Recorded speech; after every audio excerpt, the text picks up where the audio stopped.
Bonjour et bienvenue à une nouvelle édition de la Chronique mécanique. Cette fois-ci, nous allons parler du système de freinage de votre voiture. Comme vous pouvez le constater d'ailleurs, comment fonctionnent les freins?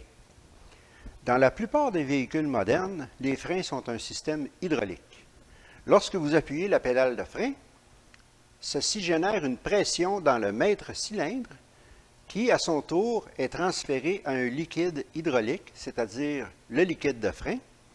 Ce liquide de frein circule par des boyaux à travers le véhicule aux 4 roues. Une fois rendu à la roue, il active ici à l'avant ce qu'on appelle l'étrier, qui contient un piston.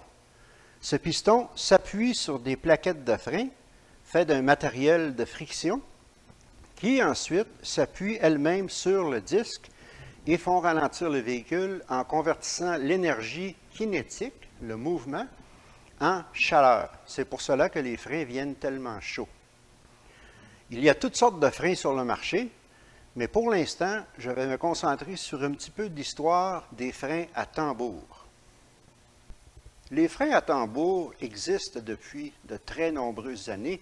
Ce sont les premiers freins qui ont été utilisés sur les véhicules automobiles, même qu'au début, les freins étaient activés par des câbles et non par un système hydraulique. Les freins à tambour sont demeurés populaires pendant très longtemps, car ils sont peu dispendieux à fabriquer et relativement efficaces. Comment fonctionne un frein à tambour? Eh bien, nous allons enlever le tambour sur ce frein et je vais vous montrer l'intérieur.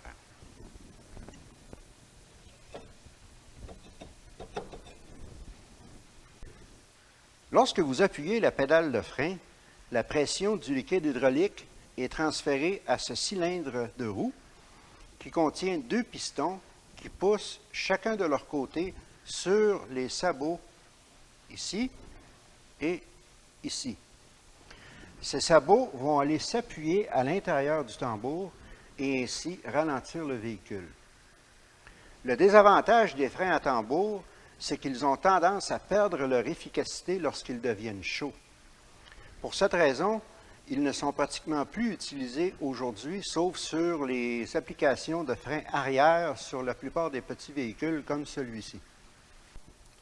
Le dernier véhicule équipé de freins à tambour aux 4 roues était en 86, aussi tard que 86, sur des Jeep CJ5 qui étaient fabriqués pour le service postal américain. Après cela, tous les véhicules avaient des freins à disque à l'avant au minimum et souvent des freins à disque aux 4 roues. Qu'en est-il des freins à disque? Allons observer leur fonctionnement. Alors, voici les composantes essentielles d'un frein à disque. Vous avez bien entendu le disque. Vous avez l'étrier. L'étrier contient un piston ici qui appuie sur les plaquettes que l'on peut voir ici. Ces plaquettes transfèrent leur friction au disque et ainsi ralentissent le véhicule.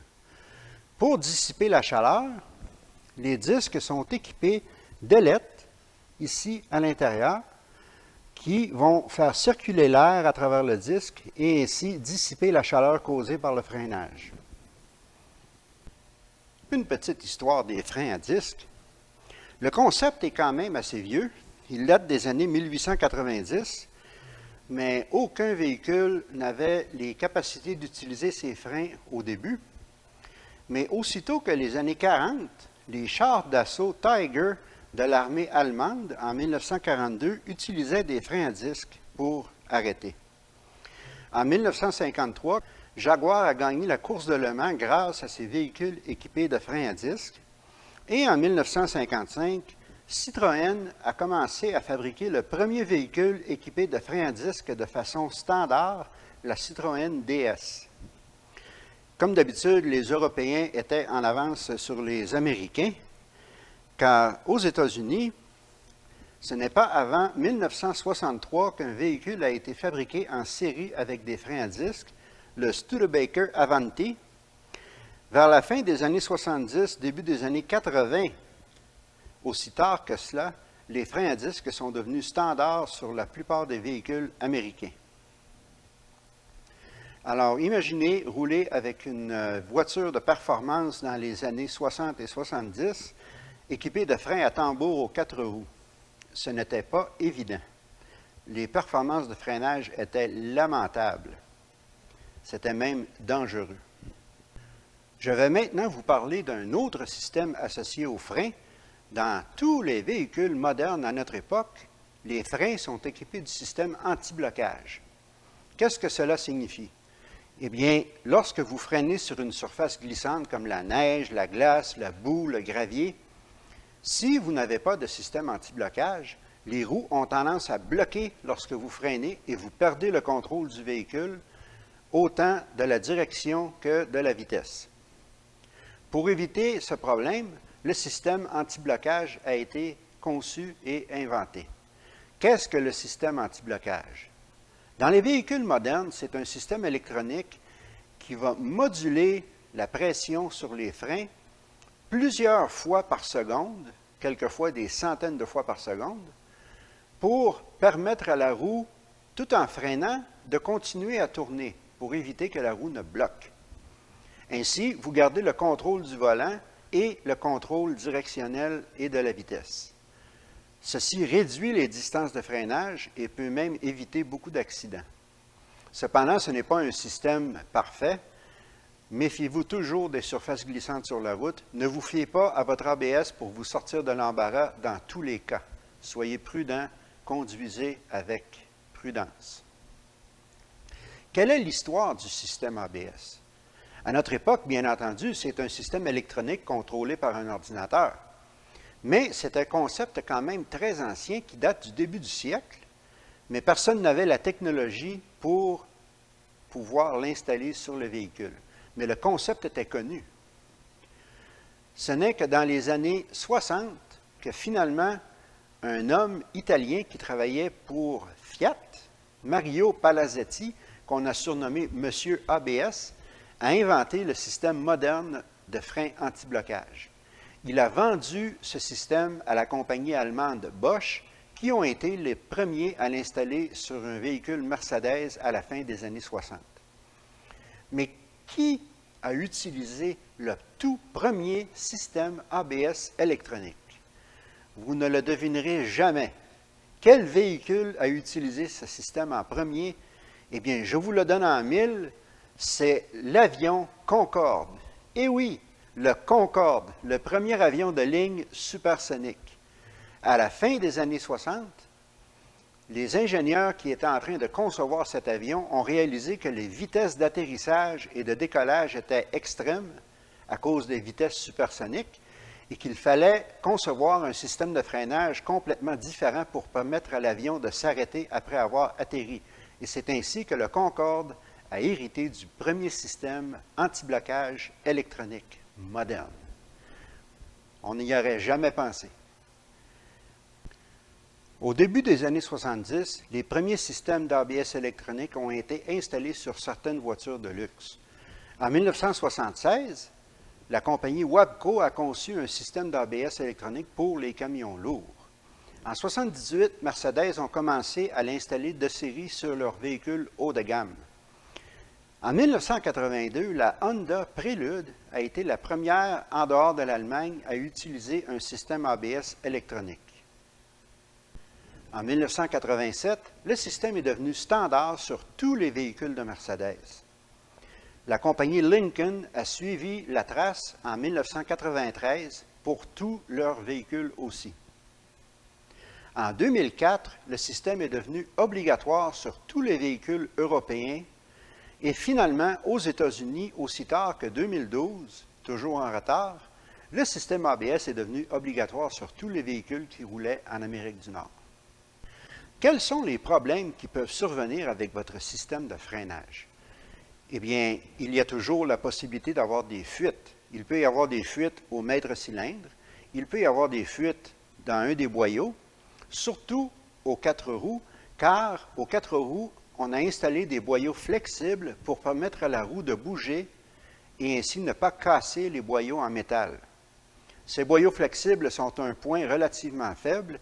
Il faut souvent les vérifier pour être sûr qu'ils ne sont pas craqués ou autrement affaiblis. Il peut se développer des fuites au piston de l'étrier et au cylindre de roue à l'arrière. Les lignes d'acier qui passent sous le véhicule sont vulnérables à la corrosion et à la rouille, surtout dans les climats nordiques, comme ici au Québec. Ce sont tous des aspects à vérifier régulièrement chez votre mécanicien de confiance. Aussi, le module ABS peut faire défaut. Si c'est le cas, vous aurez une lumière dans votre tableau de bord qui vous indiquera qu'il y a un problème avec le système ABS. Votre véhicule continuera à freiner normalement, mais le système anti-blocage sera désactivé. Faites vérifier cela par votre mécanicien au plus tôt pour promouvoir votre sécurité. Quelquefois, le maître cylindre peut perdre sa pression, la pédale descendra jusqu'au plancher et vous n'aurez pas de freinage. Ceci peut être très dangereux et arrive souvent sans avertissement.